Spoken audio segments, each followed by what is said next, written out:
Was that one of the questions?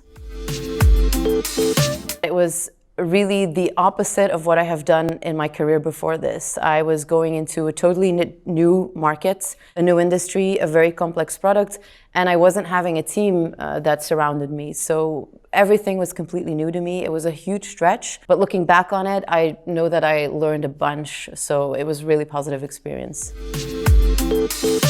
I got some opportunities that are once in a lifetime that I know I wouldn't have been able to get without Puff. For instance, I met with some really senior people, C-level people at American retailers. But on the other side, I also got to live in a city, New York, super exciting, that I know I wouldn't have been able to do without Puff as well.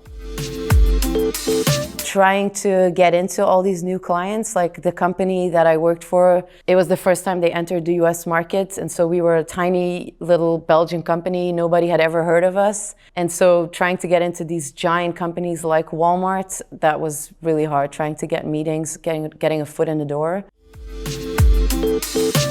I learned that you don't necessarily need to be with people in person to make a personal connection. I used to work in sales before COVID hit. You had to see people in person and only then they would buy from you. But I learned with COVID that, because there was no other way around it, that via Zoom it actually works as well. Being very versatile and wearing many different hats. Now working at a smaller company and